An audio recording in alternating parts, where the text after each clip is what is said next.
Welcome to the Fiscal Philosopher. Today we have an awesome video for you guys about how you can optimize a budget so that it actually helps with your mental health.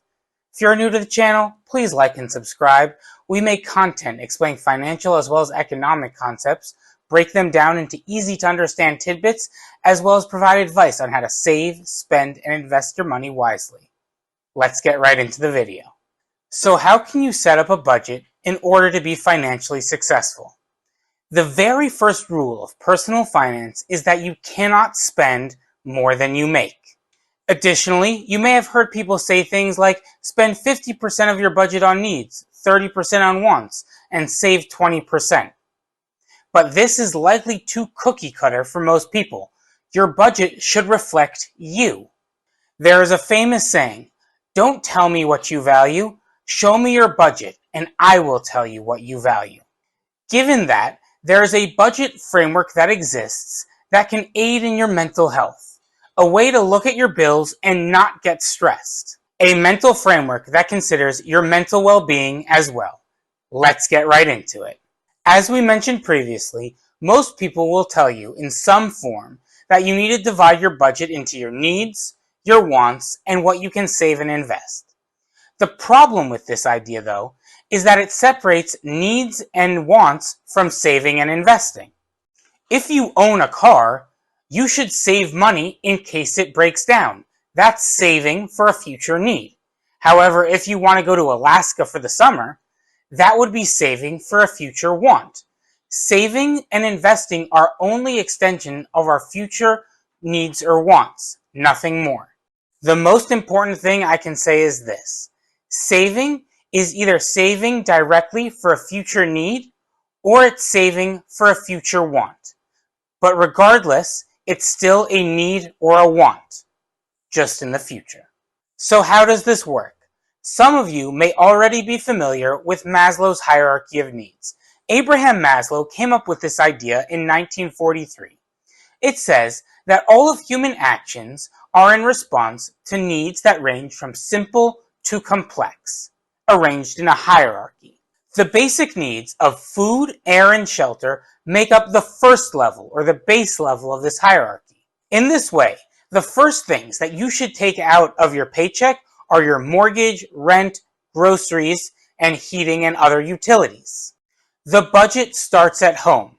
You shouldn't spend more than 30% of your monthly income on housing, and see my mortgage video for why. But you could also save money on food by meal planning or going to the store less often. By meal planning, you can forecast your costs as to what you're going to spend on food for the week.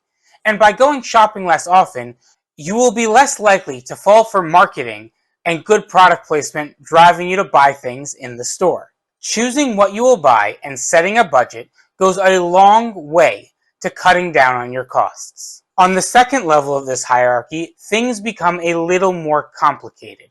The need for safety and security becomes clear. This includes things like financial security, health and wellness, protection from injury. In this spirit, the next thing we will pay for are the things you need to keep your job, like the car you need to get to work, or the internet you need to check your emails. Keeping your primary job is the first level of financial security. Next, you're going to pay for your health insurance or disability insurance if your work already doesn't cover it. The last thing you want is to lose your earning ability because of a disability or be stuck with a massive medical bill. Another important part of this stage is getting rid of any bad or high interest debts, besides for being a massive money pit that you just keep on paying into. They are also a huge mental burden to think about all the people that you owe money. Paying off your debts will bring you tremendous peace of mind and are essential for a budget that balances your mental health as well. But before we can move up to the next level in this hierarchy, we also need to start saving. As we've mentioned, financial security is a huge part of this level. Financial security, though, is an idea that changes over time.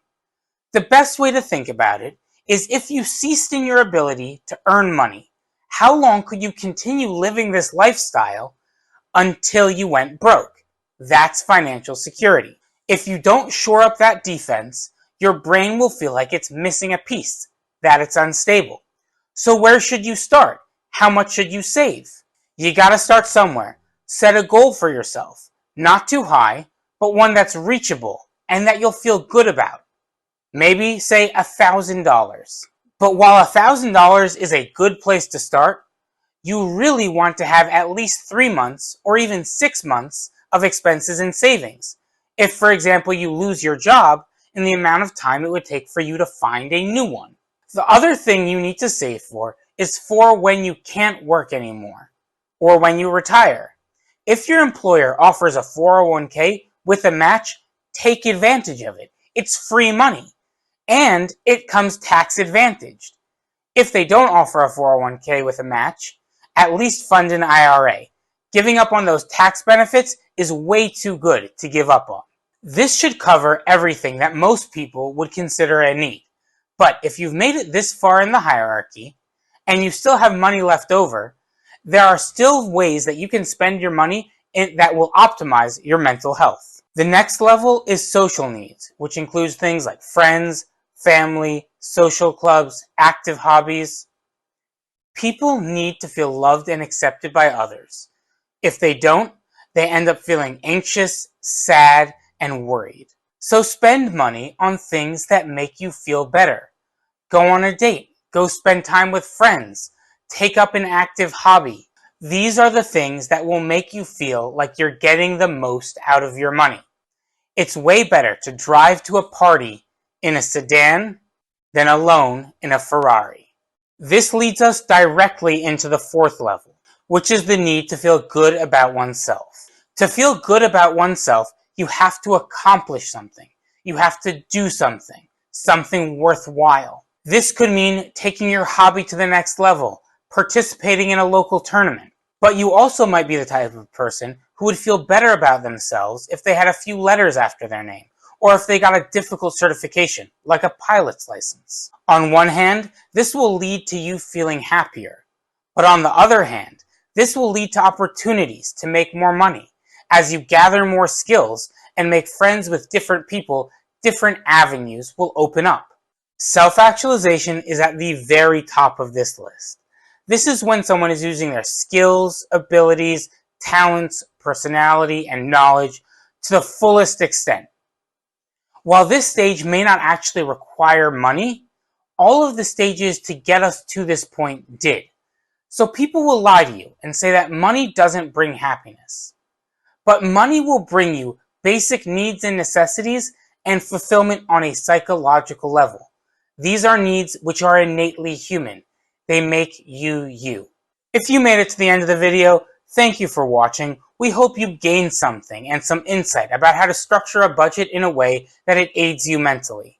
Stay tuned for our next video next week.